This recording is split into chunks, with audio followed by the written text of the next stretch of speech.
Okay, so in this video, we're going to go over now why running is literally the worst way to lose weight. Now, that's not being me over dramatic. That's the truth, right? So let's get into it. Let's strap on our metaphorical helmets because we're going to be diving into this rabbit hole of why this sucks. So I stumbled across this article that claims that that claims that running is like the ugly duckling of the weight loss world. Now I'm not saying running is terrible. It's a great escape, especially if you're a bank robber or an over-caffeinated squirrel. But as a fat loss strategy, I'm just making my face bigger. As a fat loss strategy, let's jog through the truth, not not a 10K. So why do we even run in Canada? Oh, right, that's because saying I ran a 5K feels way more brag worthy than I did a paltry 3 miles. It's like we're compensating for something, probably the weather. Now, let's jog your brain with some real talk, longevity. Now, I'm not just here to entertain. I'm here to actually enlighten you. Running might seem like your express train ticket to Slimville, right? But you're sprinting for quick fixes. You'll end up on the fast track to Nowhereville instead. So why? Because the long game is where it's at. Think of your body like a fine wine or gourmet cheese. It gets better with time and care, not with a mad dash to a finish line.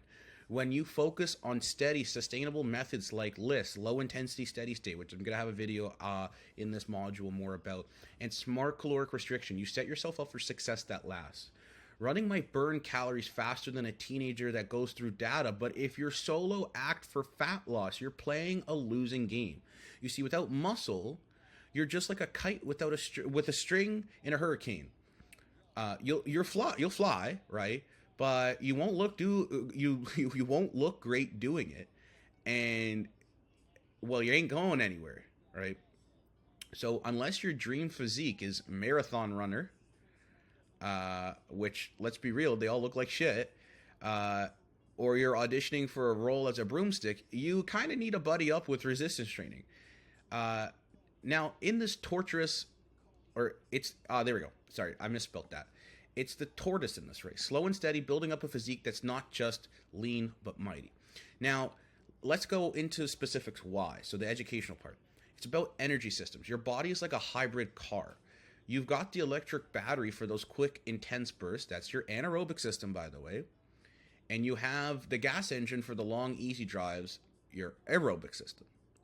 If you're always hitting gas with running, you're never going to end up charging the battery that fuels those sexy, sexy muscles. LIST, it's like cruise control.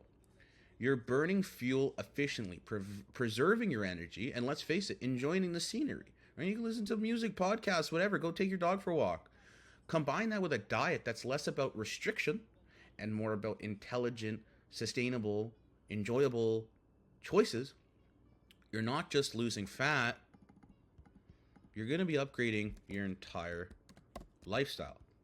And that, my friends, is why playing the long game trumps a sprint every single time. Build your foundation, focus on sustainable habits, and remember, if your fitness routine was a movie, you wouldn't want it to be a one-hit wonder, but a critically acclaimed series with seasons and seasons worth of content, like Suits or The Big Bang Theory or Modern Family. They have so many seasons, right?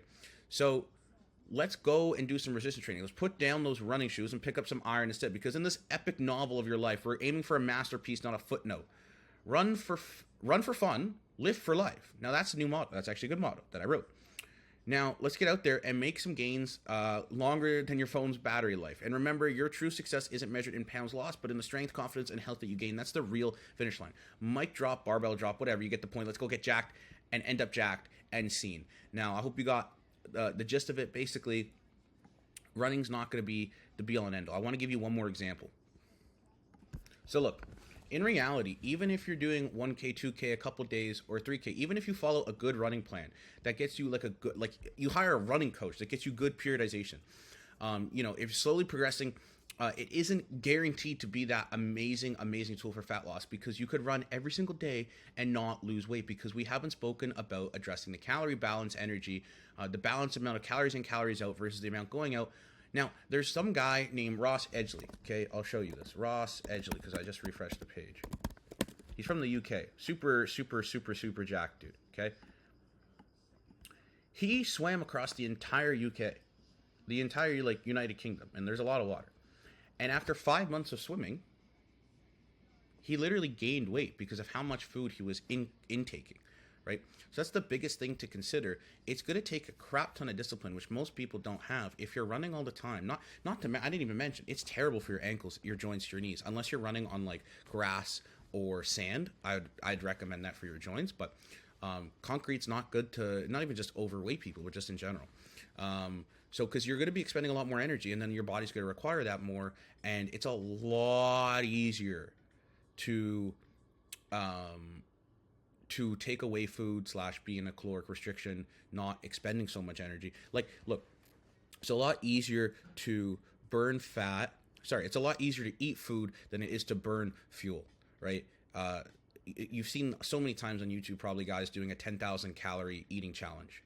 But how many times has someone actually successfully accomplished a 10,000 burning calorie challenge? There's only one that I know of in existence, and he literally stayed up for 24 hours and like did not stop exercising. It's so much easier to eat food. It's so much harder to burn food. So just keep that all in consideration. If you ever work with me one-on-one, or you are working with me one-on-one, you know I would never, ever subscribe or prescribe you running. I hate it personally. Unless you're in pretty good shape and you live near a beach, then that's great. That's probably the only option that I would recommend for that.